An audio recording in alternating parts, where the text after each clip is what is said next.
beloved chosen one. The hardest test of all was never the storm around you, but the war within you. It was the test of what you would become when pain had every right to make you bitter, cold, proud, vengeful, or faithless. That was the hidden battlefield. Not everyone understands this because many people think the greatest trial is losing something, being delayed, being rejected, or walking through seasons where no one seems to see your value. But the deepest test is what your soul chooses while you are carrying all of that weight. You were pressed in silence. You were stretched in ways that made no sense. You were forced to keep walking when your emotions begged you to stop.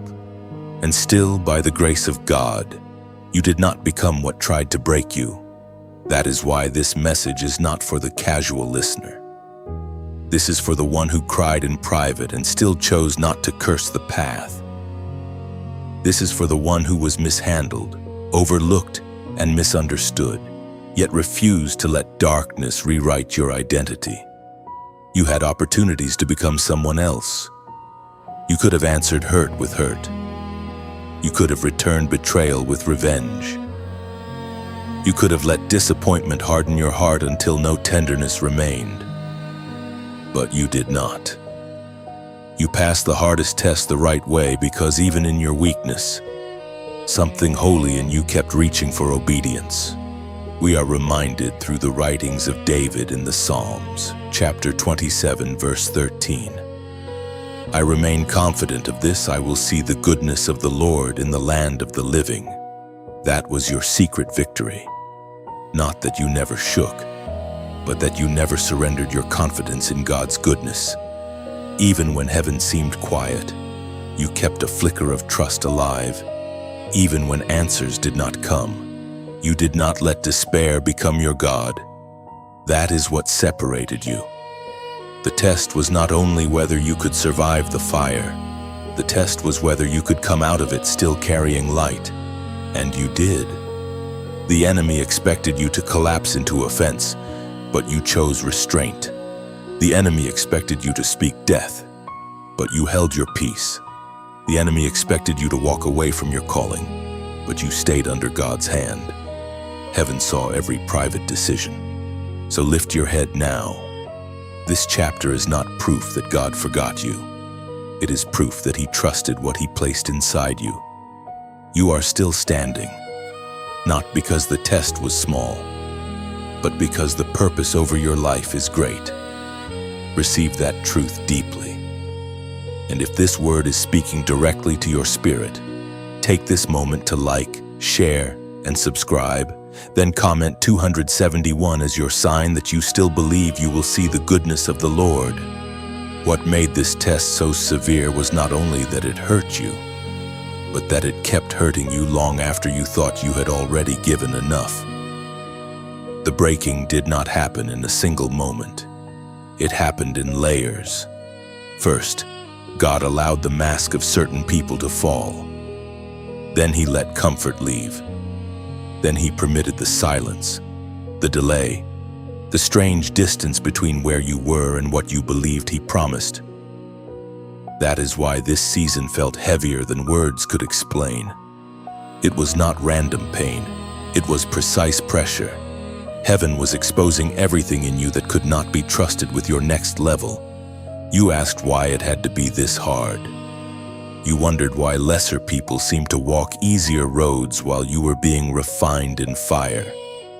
But the answer is hidden in this truth: what rests on your life cannot be carried by an unbroken ego, an untested spirit, or a shallow faith. God was not trying to destroy you. He was stripping away every false support you once leaned on, so that when you rise, your confidence will not be built on applause, people, money, timing, or comfort. It will be built on Him alone. The Spirit spoke through the prophet Jeremiah, chapter 17. Verse 7. Blessed is the one who trusts in the Lord and whose confidence is in Him. That is the place you are being pushed toward. Real trust is not formed when everything feels secure.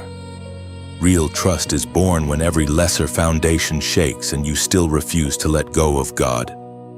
That is why this breaking was necessary. It revealed what grief could not steal, what betrayal could not poison, and what delay could not bury. Beneath the tears, beneath the questions, beneath the long nights, there was still a yes in your spirit. There was still surrender, there was still reverence. Even bruised, you kept turning your face toward God. And now you can see something you could not see before. The breaking was not your ending. It was your cleansing. It was your preparation. The version of you that entered this fire could not have sustained what God is preparing to release. But the version of you emerging now carries deeper discernment, cleaner motives, steadier faith, and holy endurance. You are not merely surviving this chapter. You are being rebuilt in a form that hell will no longer manipulate easily. That is why it had to break you first. Not because you were abandoned, but because you were being made ready the right way. Then came the moment that truly mattered. The moment no crowd applauded, no trumpet sounded, and no human eye fully understood. It was the instant you chose right while everything in your flesh wanted relief, retaliation, or escape. That was the real crossroads. It did not look dramatic on the outside. It may have looked like a quiet prayer, a restrained response, a decision to stay honest, a choice not to chase what God did not authorize, or a refusal to become familiar with the very darkness that wounded you. Yet in the spirit, that decision thundered. Many people fail here. They survive the pain, but then they choose the wrong medicine. They numb themselves with compromise. They justify their rebellion because they were hurt. They call disobedience healing. They call revenge wisdom. They call distance from God self-protection. But you were brought to a place where your choice exposed your true allegiance. You stood at the edge of pressure and still did not sell your soul for temporary comfort. That is why heaven marked this moment differently, as Jesus himself declared in the Gospel of Matthew chapter 6, verse 33. But seek first his kingdom and his righteousness, and all these things will be given to you as well. That was the line you refused to cross. You chose the kingdom first. You chose righteousness first. Even if your hands trembled, your spirit answered correctly. Even if tears filled your eyes, your inner man still turned toward obedience. You did not choose the fastest way out. You chose the clean way through. And there is a difference between those two paths. The fast path often flatters the flesh but wounds the destiny.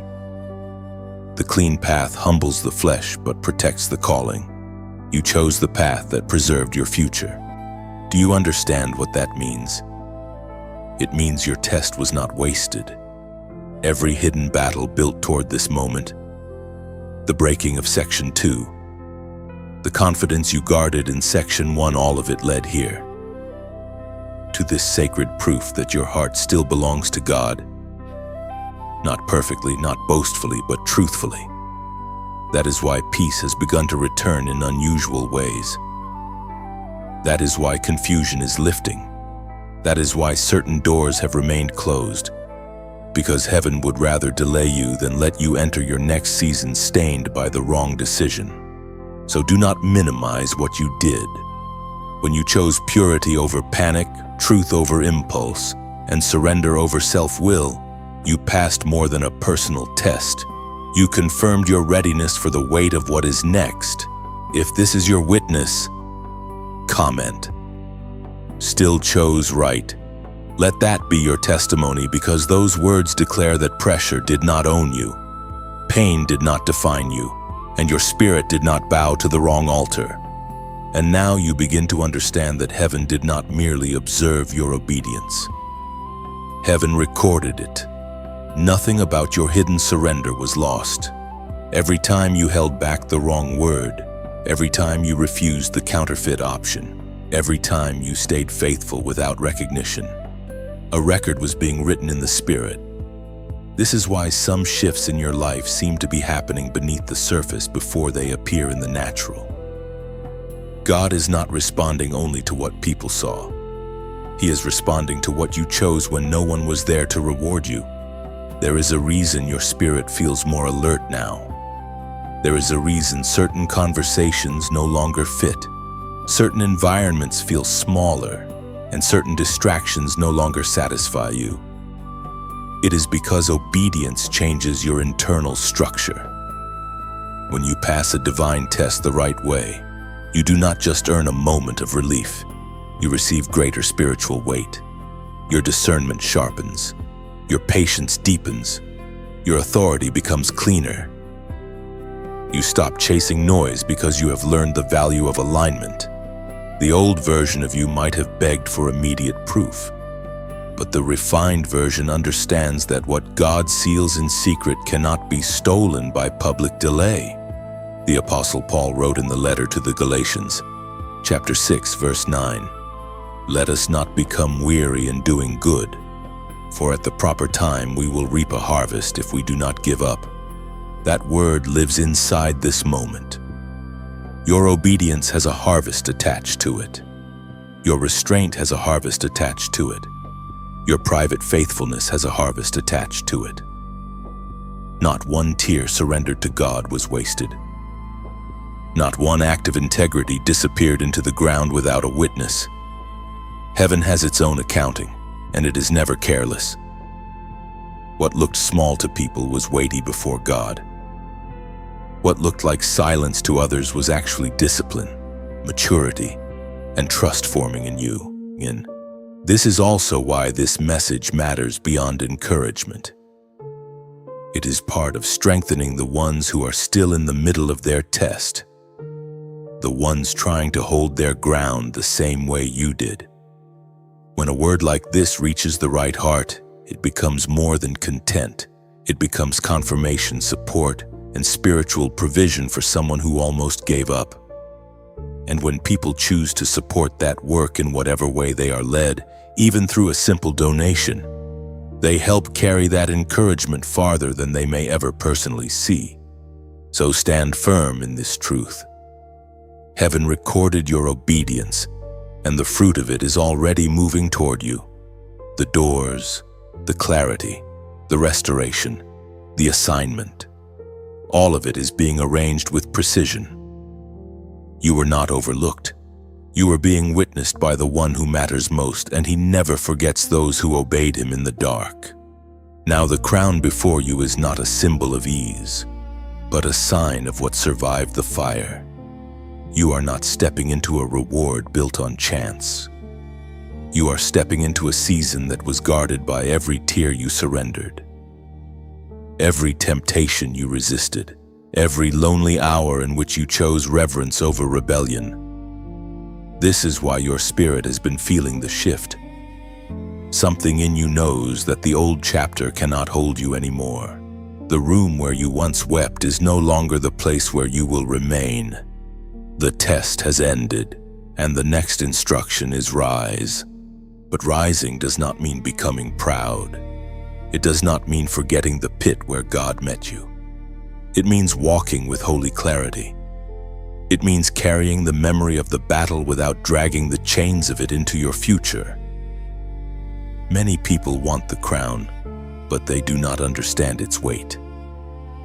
A true crown is not decoration. It is responsibility. It is evidence that you have learned how to stand under pressure without losing your soul. It is proof that your heart can be trusted with more.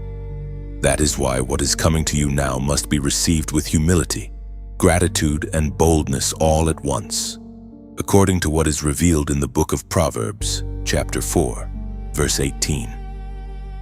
The path of the righteous is like the morning sun, shining ever brighter till the full light of day.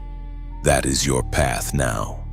Not a flicker that dies in fear, not a borrowed light that fades when people leave, but a brightness that grows because God Himself is leading it forward. You are not returning to the person you were before the test. You are moving into greater light. Your discernment is sharper. Your spirit is steadier. Your voice carries more weight because it has been purified by endurance. Even your silence has changed. It is no longer the silence of confusion. It is the silence of one who has learned where real strength comes from. So do not shrink in this moment. Do not apologize for the oil on your life. Do not lower your faith to make other people comfortable with your calling. Walk forward with clean hands and a guarded heart. Let gratitude anchor you, and let obedience keep leading you. What God is placing on your life now is not fragile. It has already been tested by the fire that failed to consume you. And because you passed the hardest test the right way, you can step into this new day with confidence. If this word confirms what your spirit already knows, comment 418 below as your sign that you are ready to walk in brighter light. And now, if this message has rested on your soul like rain on thirsty ground, let your response flow as gently as light returning to a window at dawn. A like can be the soft striking of a match in a dark room. A share can be a small boat released onto deep waters, carrying hope to a shore you may never see. A comment can be a stone of remembrance set beside the road, whispering that God was here. A subscribe can be like choosing to remain near the well where your spirit has found living water. And if your heart is moved to donate, let it be like placing oil in a lamp that keeps burning for souls still searching through the night. Let none of this be duty. Let it be a garden response, quiet, willing, and beautiful before God.